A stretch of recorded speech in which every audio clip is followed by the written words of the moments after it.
तो है गाइस, कैसे हो आप लोग। तो swallow star to land of origin के चैप्टर नंबर 425 में आप सभी का स्वागत है। तो चलो शुरू करते हैं, लेकिन लास्ट तक देखना क्योंकि लास्ट में कुछ स्वालो स्टार को लेकर अपडेट है जो कि काफ़ी ज़्यादा कह सकता कि लास्ट में देखना। तो चलो शुरू करते हैं। तो जैसा कि अभी तक हमने पिछले एपिसोड में देखा कि लू फेंग ने सबको हरा दिया था। लू फेंग अपने फाइनल लेवल पे आ चुका था ब्रेक थ्रू करने पे, जिसके साथ हमें एबिस ऑफ डिस्ट्रक्शंस के 27th लेवल का सीन दिखाया जाता है। और ये एपिसोड कह सकता हो कि सच में मजेदार होती है, जिसके साथ हमें 27 लेवल की ग्राउंड का सीन दिखाया जाता है जहाँ पे सभी तरफ क्रिस्टलाइन स्ट्रक्चर्स मौजूद होती हैं। उसी क्रिस्टलाइन स्ट्रक्चर्स के टेरेन के ऊपर एक वुमेन खड़ी होती है अपनी ग्रे रोब में। वहाँ पे जो विंड चल रही होती है, हवाएं चल रही होती है, वो इतनी ज़्यादा पावरफुल होती है कि वो एक झटके में सारे के सारे वर्ल्ड ह्यूमन लाइफ फॉर्म्स को मिटा सकती थी, सबको ख़त्म कर सकती थी। लेकिन वो हवाएं अपने सांजो के बाल तक हिला नहीं पा रहे होते, इतने अपनी स्ट्रांग होती है सांजो। इसके साथ उसकी नज़र उन स्पेस एंड टाइम बैरियर्स को चीरते हुए लू फेंग की तरफ ही देख रही होती, जो कि लू फेंग इसी तरफ आ रहा होता है। और ये बैटल वो बहुत लंबे अरसे से एंटिसिपेट कर रहे थे कि कभी ना कभी तो ये बैटल आएगा ही। इसी के साथ लू फेंग की वहाँ पे एंट्री होती है और लू फेंग अपने सामने उसी लेडी को बैठा हुआ पाता है। जब एनिमेट होके आएगी तो मुझे नहीं पता कि उस लेडी को कितना ज़्यादा खूबसूरत दिखाया जाएगा, क्योंकि वो लेडी सच में काफ़ी ज़्यादा खूबसूरत होने वाली, ब्यूटी वो ट्विस्ट क्या ही लगेगी। इसके साथ वहाँ पे सांजो एक फेंट हल्की सी स्माइल के साथ लू फेंग से कहती है कि लू फेंग तुम्हारा स्वागत है। और यहाँ पर उसके स्माइल में एक चार्म सी होती है, जैसे कोई एक खूबसूरत सी लड़की की होती है। और इस मूवमेंट में जितने भी फैक्शंस थे इनेट इनफिनाइट ह्यूमन स्पेस के अंदर, वो सभी अपने लू फेंग और इस सांजो को देख रहे थे, इसी बैटल की तरफ देख रहे थे। यहाँ पे हमें बताया जाता है कि कुछ सीक्रेटिव एंटिटीज भी मौजूद होती जो कि इस बैटल को ऑब्जर्व कर रही होती है। उसी के साथ हमें सीन चेंज कर युवान को भी दिखाया जाता है, जो कहता है कि सिस्टर सांजो, और वो खुश था कि अपनी सिस्टर सांजो फिर से स्माइल कर रही है। सांजो एक सॉलिटरी फिगर थी जो अकेले ही रहा करती थी और उसका बस एक ही मकसद था, सबसे स्ट्रॉन्गेस्ट बनना। और उसकी स्माइल्स बहुत ज़्यादा रेयर होती है, यहाँ तक कि युवान की मेमोरी जो कि शुरुआत से उसके साथ था, तो उसने भी बहुत ही कम उसने स्माइल देख रखी होती है। जब से प्रैक्टिशनर फैक्शंस और आई स्पीक फैक्शंस इंक्रीज होना शुरू कर दिए थे, स्ट्रॉन्गर होना शुरू हो गए थे, तो अपने युवान और सिस्टर सांजू बहुत ही मुश्किल से फाइट किया करते थे, वो भी साथ में। अमॉन्ग जितने भी ह्यूमन एंसेस्टर्स हैं, तो सांजू की सबसे ज़्यादा डिस्ट्रक्टिव टैलेंट होती, कोई भी उसका मुकाबला नहीं कर सकता है। और लॉर्ड जिंगमैन भी इसी बात को कहते हैं। लॉर्ड जिंगमैन ने उससे फाइट भी की होती, लेकिन वो कहते हैं कि इसके पास 2 सुप्रीम लेवल्स पावर्स हैं, इसको हार्नेस करके ये इतनी खतरनाक फोर्स को अनलीज कर सकती है। इसी के साथ हमें बिंग फेंग इन्वांचेस्टर, इन्फिनाट सर्पेंट इन्वांचेस्टर, कैफ्यूजी, फेदर एम्पर मॉन्गजू, इन सभी के बारे में बताया जाता है कि ये सभी 2 सुप्रीम लेवल्स पावर्स को कॉम्प्रीहेंड कर रखे हैं। इनकी कॉम्बिनेशंस भी काफ़ी ज़्यादा स्ट्रॉन्ग है और कुछ के पास तो मिस्टीरियस लैंड्स भी मौजूद है जो कि इन्हें और भी पावरफुल बनाती है। लेकिन इन सब के बावजूद भी सांजू जो होती है वो ह्यूमन एंसेस्टर्स की सबसे पावरफुल फिगर्स होती है। यहाँ तक कि लॉर्ड जिंगमिंग यहाँ पे खुद एडमिट करते हैं कि अगर प्योर डिस्ट्रक्टिव के पावर्स के मामले में देखा जाए तो मैं उससे काफ़ी ज़्यादा कमज़ोर हूँ। मैं तो यहाँ पे कई सारे फ्यूचर्स के पॉसिबिलिटीज स्ट्रैटेजीज को मिलाकर उससे मैच कर सकता हूँ और मैं भी उससे जीत नहीं सकता। जिसके साथ युवान भी कहते कि हाँ, सिस्टर सांजू वो काफ़ी ज़्यादा फोकस रहती है। और यहाँ पर अगर कोई ह्यूमन एंसेस्टर्स में कोई ह्यूमन लेवल डॉग को कॉम्प्रीहेंड कर पाएगा तो मैं बिलीव करता हूँ कि वो सिस्टर सांजू ही हो सकती है। जिसके साथ हमें सीन चेंज कर बिंग फेंग ह्यूमन एंसेस्टर्स को दिखाया जाता है, जो कि इस बैटल को देखते हुए कहते हैं कि सिस्टर सांजू। उसी के साथ हमें हिस्ट्री के बारे में बताया जाता है कि कैसे बहुत लंबे अरसे पहले जब भी आई स्पीक फैक्शंस एस्टैब्लिश भी नहीं हुआ था, तो इस बंदे की स्ट्रेंथ काफ़ी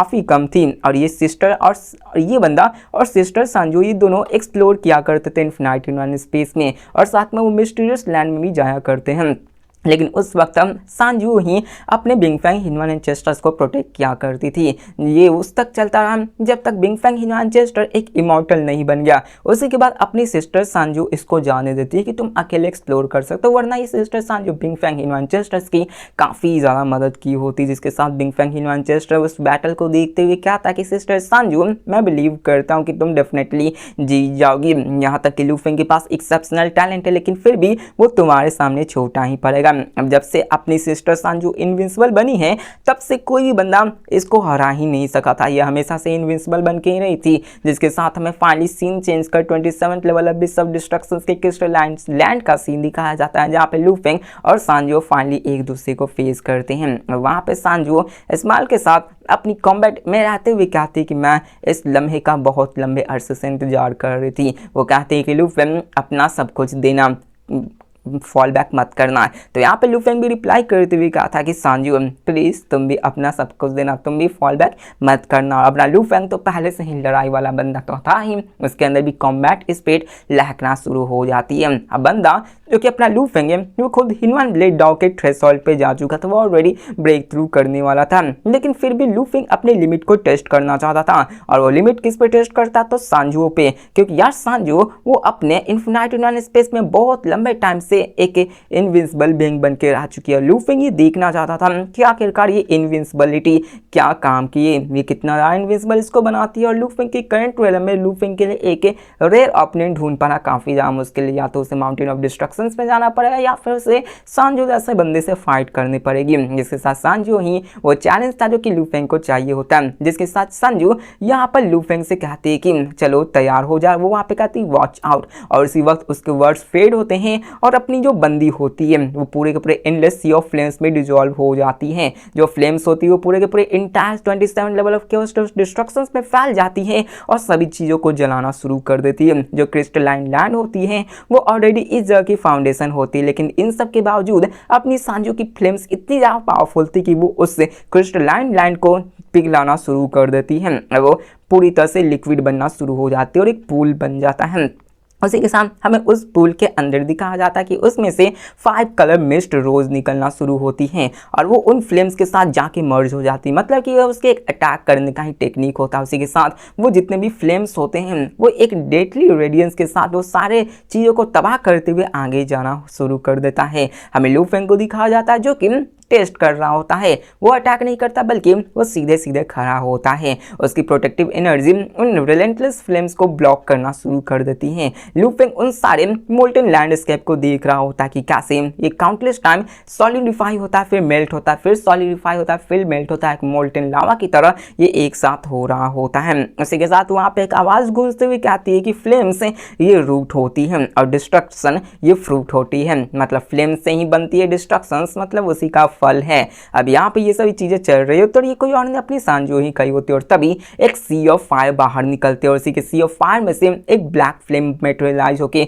बाहर निकलती। मतलब वो सारे प्रोसेस थे जो कि एक ब्लैक फ्लेम्स को बनाने के लिए होती है और जैसे ही वो अपीयर होता है वो लू फेंग के स्किन और बॉडी को बर्न करना शुरू करता है और एक ब्लिंक ऑफ आई में बाउंडलेस फ्लेम्स पूरे के पूरे इंटायर केओस डिस्ट्रक्शन विलन को घेर लेता अपने ब्लैक फ्लेम्स के अंदर ही और वो सारे डार्क फ्लेम्स लू फेंग के चारों तरफ घूमना शुरू कर देती है और लू फेंग को कंज्यूम करना शुरू कर देती है। मतलब कह सकता है कि लू फेंग उसी जगह मौजूद था तो सांजू अपने फ्लेम्स को यूज करते करते उसको अपने फ्लेम्स के अंदर कैद कर लेते, उसको जलाना शुरू कर देती है। लेकिन जैसे ही लू फेंग देखता है तो उसे पता चलता कि वो फ्लेम्स अपने लू फेंग के डिफेंसेस को और सभी चीजों को डिफेंस को इग्नोर कर रही होती है, वो सभी चीजों को जलाना शुरू कर दी होती है। और यहाँ पे पता चलता है कि लू फेंग के हर ब्रेथ में अप्रॉक्सीमेटली 1/10 एनर्जी रिजर्व डिप्लीट होना शुरू हो जाती है। मतलब कह सकते हो कि लू फेंग की एनर्जी रिजर्व बहुत ही तेजी से ड्रॉप होना शुरू हो गई थी। हर एक ब्रेथ में 1/10 जो कि बहुत ज़्यादा होता है, मतलब देखा जाए तो सबके लिए बहुत ज़्यादा होती है लेकिन लू फेंग के लिए ये ज़्यादा नहीं होती है। ओवरऑल देखा जाए वरना लू फेंग के लिए भी बहुत ज़्यादा होती है कि एक ब्रेथ में 1/10 एनर्जी का खत्म होना। और ये रिवलेशन देखकर लू फेंग भी शॉक हो जाता है। और यहाँ पर लाइफ मतलब यहाँ पे अपनी सांजू भी कहती है कि मैं जानती थी कि लॉर्ड लू फेंग के पास पावर ऑफ लाइफ है और इस बैटल में मैंने अपनी लाइफ एनएसएल टेक्निक को यूज़ किया। इस सब के यूज़ करने के बावजूद मैं आपको डरा नहीं सकी। लॉर्ड लू फेंग आप तो सच में ज़्यादा फॉर्मिडेबल। और ये आवाज़ चाहो तब गूंजने लगती है। लेकिन उसी के साथ वो ये भी कहती कि अब मैं जो अपनी टेक्निक्स को अनलीज करने जा रही हूँ ये मेरी सबसे कॉन्फिडेंट किलिंग मूव है और मैं इसमें अपने ट्रू बॉडी को भी बर्न करना शुरू कर दूंगी जो कि मेरे सबसे स्ट्रॉन्गेस्ट अटैक को डिलीवर करेगी। और तभी वहाँ पे क्लियर वॉइस चारों तरफ वॉइड के अंदर गूंजना शुरू हो जाती है। इसके साथ लू फेंग वहाँ पे खड़े खड़े ही कहता है कि चलो आगे बढ़ो। अब लू फेंग भी यार विटनेस करना चाहता था कि आखिरकार सांजू की अल्टीमेट अटैक कैसी है जो कि उसे इतना ज़्यादा इनविजिबल बनाकर रखी होती हैं। और वो अटैक्स कैसा होगा, जिसमें कि वो अपने ट्रू बॉडीज तक को बर्न करना शुरू कर देगी, जिसके साथ वहाँ पे फ्लेम्स फिर से इरप्ट होना शुरू हो जाती है और लू फेंग को फिर से घेरना शुरू कर देती है। वो ब्लैक फ्लेम्स ऑलरेडी लू फेंग को जला रही होती है, उसके बॉडीज को बर्न करना शुरू हो रही है। लेकिन तभी दिखाया जाता है कि लू फेंग के एक्सप्रेशन एकदम से बदल जाते हैं और वो कहता है कि क्या ये तो ऑरिजिन डिस्ट्रक्शन से, मतलब ऑरिजिन डिस्ट्रक्शन वही टेक्निक होती है जो कि लू फेंग ने अपने लॉर्ड बनने के बाद ये प्रोसेस को यूज किया था, अपने आप को सेल्फ डिस्ट्रक्ट करके किया होता है। और सांजू भी सेम उसी प्रोसेस को यूज कर रही होती जो कि होता है ऑरिजिन डिस्ट्रक्शन। और एक ही मूवमेंट पे दिखाया जाता है कि वहां पे जितने भी फ्लेम पावर्स होते हैं केओस वेलम डिस्ट्रक्शंस के अंदर, वो सभी लू फेंग के बॉडीज के अंदर जाना शुरू कर देते हैं। और ये ऐसा प्रोसेस होता है कि उसमें लू फेंग इसको रोक भी नहीं सकता है। ये फ्लेम फॉर्मलेस थे, इनकॉर्पोरेबल थे और इसको ब्लॉक नहीं किया जा सकता है। मतलब कि कह सकते हो कि लू फेंग के ऊपर अटैक्स होना शुरू हो चुके होते हैं और हमें पता चलता है कि वो असल में जो फ्लेम्स होते हैं ना, वो लू फेंग के बॉडी के अंदर चली गई होती हैं। और इस मूवमेंट के अंदर लू फेंग इसके लिए कॉन्फिडेंट तो था, लेकिन तभी वहां पे एक ग्रेट ऑरिजिन डिस्ट्रक्शन जैसे एक्सप्लोजन शुरू हो जाती है और ये एक्सप्लोजन फ्लेम पावर से कंसंट्रेटेड होती है। इसमें केओस डिस्ट्रक्शन वेलम के भी सेल्फ डिस्ट्रक्शन वाली पावर थी और इसमें प्रोफाउंड मिस्ट्रीज भी मौजूद थी और ये लू फेंग के कोर के पास जाके ब्लास्ट होने वाली थी। मतलब कह सकते हो कि वो फ्लेम्स लू फेंग के बॉडी के अंदर जाके ब्लास्ट होती है और इसी वजह से ये इतना खतरनाक टेक्निक माना जाता है। ये self destruction space and time का था, ये सेल्फ डिस्ट्रक्शन एक पावर्स का था। यहाँ तक कि लू फेंग की खुद की फिजिकल बॉडी और स्ट्रेंथ इससे काफी ज्यादा अफेक्ट होती है और बूम, बहुत बड़ा धमाका होता है। लू फेंग वो सरप्राइज हो जाता है जब वो अपने इस ग्रेट डिस्ट्रक्शन टेक्निक को अपने बॉडीज के अंदर होता हुआ देखता है। मतलब कह सकते हो कि यार लू फेंग के बॉडीज के अंदर ही एक बहुत बड़ा न्यूक्लियर ब्लास्ट हो गया। न्यूक्लियर ब्लास्ट से क्या ही कहना है, बहुत बड़ा भयंकर वाला ब्लास्ट हो गया होता है। यहाँ पर लू फेंग उस देखकर कहता है कि ये एक्सप्लोजिव पावर तो सच में काफी ज्यादा खतरनाक है। अब लू फेंग के अंदर तो ब्लास्ट होती है, लेकिन वो ब्लास्ट का इंपैक्ट बाहर तक भी जाता है जो कि पूरे के पूरे केओस डिस्ट्रक्शन रेलम को हिला कर रख देता है। और इस चीज को देखकर लू फेंग काफी ज्यादा खुश हो जाता है। वो कहता है कि ये वही चीज है, एग्जैक्टली वही चीज है जिसको कि मैं देखना चाहता था हमेशा से ही। अब लू फेंग की हिनवन ब्लेड डाउ वो ग्रेट डिस्ट्रक्शन सिस्टम्स के चारों तरफ ही सेंटर करती है, जिसका मतलब यही है कि वो अपने डिस्ट्रक्शन ब्लेड से जितना ज्यादा मैक्सिमम पोटेंशियल ऑफ डिस्ट्रक्शन पैदा कर सके उतना वो करना चाहेगा। और बात करें सांजू की फिजिकल बॉडी तो वो लू फेंग की सिर्फ 10% ही होती है। मतलब लू फेंग का समझ लो तो सांजू के मुकाबले लू फेंग का बॉडी 10 गुना ज़्यादा एनर्जी रिजर्व्स को पोजेस करता है। लेकिन इन सब के बावजूद उसकी डिस्ट्रक्टिव पावर्स, मतलब उसकी फिजिकल बॉडीज के जो टोटल ऑफ एनर्जी रिजर्व्स थे वो 10% होने के बावजूद उसकी जो टेक्निक थी जो कि अभी लू फेंग पे उसने यूज़ की ऑरिजिन डिस्ट्रक्शन की पावर्स, वो अपने लू फेंग के पूरे फुल डिस्ट्रक्टिव पावर से 70-80% ज़्यादा होती हैं। मतलब सच कहूँ तो ये कुछ ज़्यादा ही होती है, क्योंकि यार अपना लू फेंग अपने एनर्जी रिजर्व्स को यूज करके उतना डिस्ट्रक्टिव पावर्स को जनरेट करता था। वहीं पे ये बंदी सिर्फ अपनी 10% बॉडीज के साथ ही, जो कि वो पूरी यूज भी नहीं करती होगी, उतने के साथ ही वो इतनी भयंकर लेवल की डिस्ट्रक्टिव पावर्स को जनरेट कर सकती है कि वो लू फेंग के 70 से 80% ज्यादा पावर्स को जनरेट कर सकती हैं। अब यहाँ पे उसका सिर्फ यही की एडवांटेज था कि इस अटैक्स को हम लोग डिफेंड नहीं कर सकते हैं। ये अटैक्स अपने एनिमीज के कोर में जाके ब्लास्ट होगी ही, जिसके कारण यार अपना एनिमी इतना ज्यादा इंजर हो जाता है। लेकिन अगर बात कर लू फेंग की ग्रेट ऑरिजिन टेक्निक की, तो लू फेंग के सामने, मतलब लू फेंग का टेक्निक उस सामने कुछ भी नहीं था, बहुत ही भुद्दू सा लगता है। जिसके साथ वहां पे दिखाया जाता है बूम, वहां पे बहुत ही जोर का ब्लास्ट होता है। इस एनर्जी से पूरी की पूरी केओस एनर्जी डिस्ट्रक्शन रियलम ही ब्लास्ट हो जाती है और वो फिर जो ब्लास्ट होते हैं उससे जो एनर्जी निकलती है वो केओस डिस्ट्रक्शन रियलम में फैलना शुरू हो जाती है। लेकिन उसी के साथ एक कुछ एनर्जी पोर्शन अपने लू फेंग के अंदर ही रह जाती है। लेकिन लू फेंग भी अपने बॉडीज को हील करना शुरू करता है। अभी लू फेंग के पास 70% ओरिजिनल एनर्जी रिजर्व मौजूद होती है, लेकिन लू फेंग खुद को हील कर रहा होता है। उसकी एनर्जी लेवल्स रैपिडली रिकवर होना शुरू हो जाती है। इसको देखकर सांजू कहती है कि तुम्हारी एनर्जी रिकवरी तो सच में रिमार्केबल है। और यहाँ पर वो हैरान हो चुकी है कि लू फेंग सच में पावरफुल है, क्योंकि यहाँ पे उसने अपने सबसे पावरफुल मूव्स को यूज किया, लेकिन उसने लू फेंग के सिर्फ 30% को ही डिप्लीट किया। लेकिन लू फेंग की एनर्जी रिजर्व्स इतनी जल्दी बढ़ रही थी कि वो 70 से 80% कब का होगी पता भी नहीं चला। और इस समय हमें दिखाया जाता है कि ये बंदी केओस डिस्ट्रक्शन रेलम में रहती है, जिसकी वजह से ये अपने बॉडीज को बड़ी आसानी से हील कर सकती है। मतलब ये हुआ कि वो इस जगह पर रहकर अपने उसी ऑरिजिन डिस्ट्रक्टिव पावर्स को बार यूज कर सकती थी। लेकिन लू फेंग भी कम थोड़ी ना था, उसकी बॉडी पावर इतनी थी कि वो आराम से खुद को बार रीजनरेट कर सकता था। लेकिन यहाँ पर वो ये भी जानती थी कि केओस डिस्ट्रक्शन रेलम में मेरी पावर इनएग्जॉस्टेबल है, मतलब मैं कभी भी नहीं खत्म होगी, थकूंगी नहीं। लेकिन यहाँ पर मैं इसी कहानी ही किलिंग ब्लो इंडलेसली चालू कर सकती हूँ, जिसके साथ जैसे ही वो अपने शब्द को खत्म करती बूम, यहाँ पे लू फेंग को फिर से अपने डेंजर का एहसास होता है और उसके बूम बॉडी के अंदर बूम बूम बूम मतलब धमाके होना शुरू हो जाते हैं, रिपीटेडली यहाँ पे हो रहे होते हैं। वो रुकती नहीं है, वो वहाँ पे अपने एनर्जी रिजर्व्स को यूज करते करते बार बार अपने लू फेंग के कोर के अंदर ही ब्लास्ट कर रही होती है और हर एक स्ट्राइक लू फेंग के ट्रू बॉडीज को जला रही होती है और वहाँ पर चारों तरफ केओस डिस्ट्रक्शंस में फैलने लगती है, मतलब एनर्जी चारों तरफ फैल रही होती है और वो बार बार किलिंग ब्लो को यूज कर रही होती है। और कह सकते हो कि वो वहाँ पे पूरा का पूरा लेवल ही किसी ज्वालामुखी की तरफ ब्लास्ट होने लगा था, फैलने लगा था। तो उसी के साथ लू फेंग वहाँ पर केओस ऑफ कॉर्नर में रहते हुए वहां पे गुंजाते हुए कहता कि सांजुओ तुम मेरा कुछ नहीं बिगाड़ सकती, मतलब लू फेंग के ऊपर उसकी सबसे ग्रेटेस्ट अटैक जो उसको बार बार यूज करी थी वो लू फेंग के ऊपर कोई काम कर ही नहीं होती और यहाँ पर लू फेंग से इतना ही कहता सांजुओ तुम मेरा कुछ नहीं बिगाड़ सकती, तुम्हारी किलिंग ब्लो वो सच में अच्छी खासी है लेकिन वो एक सिंगल पॉइंट के ही ऊपर फोकस रहती है, लेकिन मेरी बॉडी वो पूरी की पूरी हेवन एंड अर्थ में डिस्पर्स है और एक छोटा सा स्ट्राइक मुझे सिर्फ छोटा सा ही हार्म दे सकती है, लेकिन अब मेरा है कि मैं काउंटर अटैक करूंगा।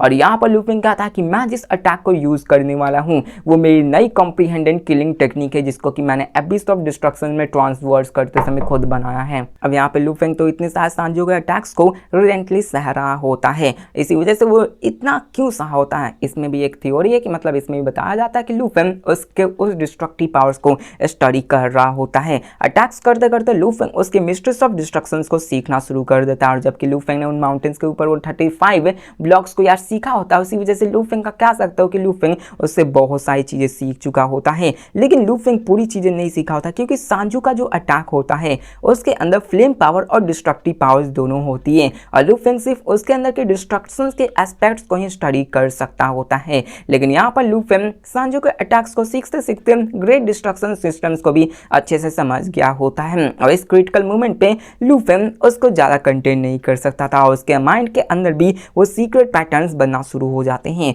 जिसकी वजह से उसकी हिनवन ब्लेड डाउन लगभग कंप्लीट ही हो चुकी थी, मतलब वो कंप्लीट हो ही चुकी होती है और लू फेंग को ऐसा महसूस होता है कि जैसे वो ब्लेड टेक्निक उसके माइंड के अंदर पहले से ही एग्जिस्ट करती थी, वो नेचुरली एक परफेक्शंस की तलाश कर रही होती और तभी वहाँ पे क्रैक लू फेंग वहाँ पे खड़ा होकर अपने ब्लेड को स्लैश करता, वहाँ पे अटैक करता और ये सिंगल स्ट्राइक वहाँ के 27 लेवल ऑफ डिस्ट्रक्शंस को पूरी तरह से हिला देती है और ये अटैक सच में काफ़ी ज़्यादा खतरनाक होती है। ये अटैक इतना ज़्यादा खतरनाक होता है कि सांजू का दिल भी कांप उठता है क्योंकि वो बहुत ही भयंकर होती है और यहाँ पर उसको अपने सामने एक ग्रेटर पावर की झलक मिलती है, एक ऐसा ब्लेड जिसके अंदर अनसेकेबल विल मौजूद है जो कि पूरे के पूरे एयर को स्लाइस कर दिया होता है। वो इतना पावरफुल होता है कि वो 27 लेवल ऑफ एबिस ऑफ डिस्ट्रक्शन को कंप्लीटली सैटर कर देता है, मतलब उसको पूरी तरह से तोड़ देता है, यहाँ तक कि वो अटैक्स 28 लेवल के भी अंदर जाता है, उसको भी क्रैक करता है, वो सीधे 29 level of chaos of destructions के अंदर जाकर वहां पर भी तबाही मचा देता है, मतलब लू फेंग की एक अटैक 3 एबिस ऑफ डिस्ट्रक्शंस लेवल के अंदर तबाही मचा चुका होता है। यहाँ पे दिखाया जाता है कि सांजू की बॉडी भी एक इनटैंजिबल फ्लेम्स में आकर बन चुकी होती है और इसी एक अटैक से लू फेंग ने उसके 80% फॉर्म्स को कंप्लीटली एनिलेट कर दिया होता है, मतलब लू फेंग का एक अटैक ही किसी को भी खत्म करने के लिए पूरी तरह से काफी है। वो तो यहाँ पर मौजूद थी केओस ऑफ डिस्ट्रक्शंस के पावर्स को यूज करी थी, वो अपने आप को हील करना शुरू करती है। अब यहाँ पर 27th level of एबिस of destructions वो ऑलरेडी लू फेंग ने डैमेज कर रखी थी जिसकी वजह से सांजो की रिकवरी सप्लाई वो कम हो जाती है, लैक होना शुरू हो जाती है और यहाँ पर लू फेंग ने तो 27 लेवल केओस ऑफ डिस्ट्रक्शंस को कंप्लीटली डिस्ट्रॉय करके 28 लेवल को भी डिस्ट्रॉय करते हुए 29 लेवल में पहुंचा दिया होता है, जिसको देखकर सांजो भी वहाँ पे लू फेंग को देखते हुए कहती है कि ये तो सच में काफ़ी ज़्यादा पावरफुल है और यहाँ पर ये बंदी के आंखों में कह सकते हो कि एक जोश झलकने लगता है कि हाँ फाइट करना है। वो कहती है तो सच में काफ़ी ज़्यादा पावरफुल है, अगर ये बंदी सारे ह्यूमन एंसेस्टर्स के ऊपर आती है तो लू फेंग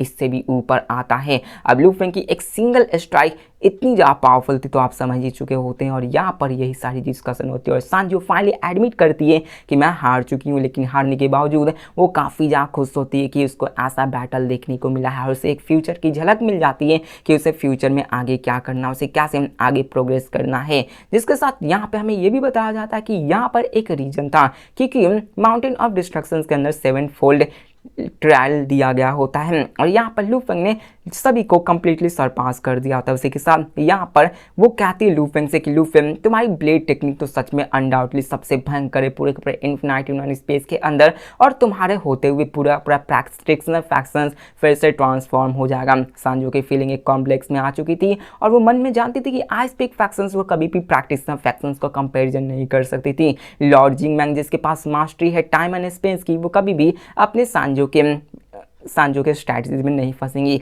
लू फेंग वो बैटल में इनविंसिबल हो चुका है और युआन के पास अपने सारे लॉर्ड्स की बैटल पावर्स को अच्छे से हार्मोनाइज करने की पावर्स हैं और इन तीनों के रहते हुए प्रैक्टिशनल फैक्शंस की फाउंडेशन हमेशा सिक्योर और अनसेकेबल रहेगी। जिसके साथ लू फेंग भी उसकी तारीफ करते हुए कहता है कि तुम भी काफ़ी फ्लैटरिंग हो, मतलब तुम कुछ ज़्यादा ही बोल रही हो। इसके साथ यहाँ पर वो मन के अंदर ब्लेड डॉग को भी कॉम्प्रीहेंड करना शुरू कर चुका होता है। जिसके साथ सांजो लू फेंग की तरफ देखती है लेकिन वो हेसिटेट करती है, लेकिन उसी के साथ वो लू फेंग को एक टेलीपैथिक मैसेज देते हुए कहते हैं कि लू फेंग तुम्हारे जो डिस्ट्रक्टिव टैलेंट है, तो जिस तरह का तुम्हारा टैलेंट है तो तुम जरूर माउंटेन ऑफ डिस्ट्रक्शंस को विजिट किए ही होंगे। तो लू फेंग भी सांजू की तरफ देखकर कहता है कि हाँ मैं वहां पे गया था। तो सांजू वहां पे लू फेंग से पूछती है कि आखिरकार तुम 7-फोल्ड ट्रायल के अंदर कितना ज़्यादा प्रोग्रेस किए थे। तो लू फेंग आंसर करता बिना हेसिटेशन से कि मैंने 3 लेवल्स को पास किया था, जिसको सुनकर सांजू भी अंडरस्टूड करते हुए कहते कि इंडीड तुमने मुझे इसमें भी सरपास कर दिया। वहाँ पर लू फेंग की नज़र भी उसके ऊपर पड़ी थी और उसकी नज़र भी लू फेंग के ऊपर ही होती है। इसके साथ वो एक लंबा सा पाउज लेते हुए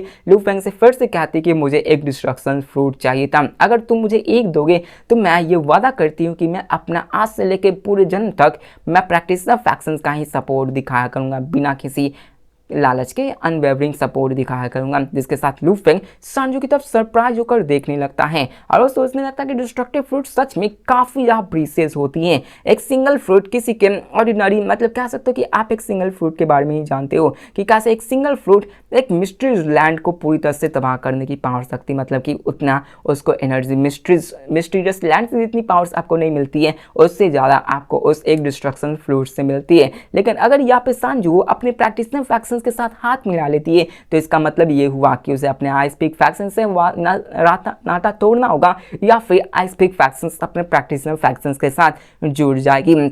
और उसका अपने प्रैक्टिशनल फैक्शंस के साथ जुड़ने का मतलब ये हुआ कि यहाँ पर एक और नया लॉर्ड आ चुकी है और उसकी पावर्स तो सच में काफ़ी ज़्यादा है। जिसके साथ सांजू यहाँ पे कहती कि तुम मेरे पास कभी भी आ सकती हूँ। अब ये बंदी अकेले थी और इसको आईएसपी फैक्शन से बहुत ही कम लगाव था क्योंकि यहाँ पर एंडलेस इफ कन्फ्लिक्ट से उसे भी लगने लगा था कि ये कुछ ज़्यादा ही गंदा चल रहा और ज़्यादा से ज़्यादा बिंग फैंग हिनवानचेस्टर की वजह से ही ये ज्वाइन हो रखी है। लेकिन वो भी जान चुकी कि बिंग फैंग हिनवानचेस्टर जो कि ऑलरेडी इमॉर्टल स्टेटस को हासिल कर लिया है तो उसे मेरी ज़रूरत नहीं होगी और मुझे उसकी प्रोटेक्शंस करने की कोई भी ज़रूरत नहीं है। अब ये बंदी 2 डिस्ट्रक्शन फ्रूट्स को कंज्यूम कर चुकी थी, मतलब हमें पता चलता है कि इसने 2 लेवल्स को पास कर लिया होता है। इसलिए ये अपने आप को अभी प्रैक्टिशनल फैक्शंस के साथ अलाइन करने के लिए राजी हो चुकी है 3rd फ्रूट्स के लिए। लेकिन यहाँ पर उसे ये नहीं पता था कि लू फेंग इसके लिए एग्री करेगा या फिर नहीं, क्योंकि उसे पता था कि एक सिंगल डिस्ट्रक्शन फ्रूट वो बहुत ज़्यादा प्रीसियस होता है। अब लू फेंग रिप्लाई करता कि मुझे सोचने के लिए समय चाहिए। तो सांजू वहाँ पे बेसन से कहते कि कोई जल्दबाजी नहीं है, वहाँ पे तुम टाइम ले सकते हो। इसी के साथ वो उससे पूछते कि क्या मैं तुम्हारे लिए रियलम इनवॉइस को ले आऊँ तुमसे स्पार कराने के लिए। तो लू फेंग वहाँ पे कहा था कि ठीक है जरूर ले। और इसी के साथ हमारा ये एपिसोड खत्म होता है। लेकिन रुको यहाँ पे मैंने जो कहा कि लास्ट में देख लेना वो यहाँ पे राइटर्स की तरफ अपडेट मिला है। कल चैप्टर्स नहीं आएंगे तो कल मैं रिकॉर्डिंग कर लूँगा अपने 2nd नॉवल के लिए। और एक और अपडेट ये आई है कि लैंड ऑफ ऑरिजिन वो अपने ग्रैंड फिनाले में आ चुका है, मतलब उसकी चैप्टर्स काफ़ी जल्दी खत्म होने वाली है। अगस्त के अंदर कहा जा रहा है कि हाँ खत्म होगी। ये स्टोरी 2010 से चलती आ रही है और फाइनली ये 2025 के अगस्त में ये जर्नी खत्म होने वाली है। और यहाँ पे राइटर्स ने ये कहा सपोर्ट के लिए, तो मैं तुम सब का भी ये सपोर्ट कर, मतलब ये भी कहना चाहूँगा कि आप सभी को जो मुझे सपोर्ट दिखाया उसका लिए भी शुक्रिया। और मैं एक नई नोवेल को जो कि शुरुआत करने वाला हूँ, मैं भी उसके ख़त्म होने से पहले नए नोवेल को स्टैब्लिश कर दूंगा, क्योंकि यार मुझे भी चाहिए व्यूज़, मुझे भी चाहिए पैसन। लेकिन क्या करें, देखा जाएगा उसको क्या होना।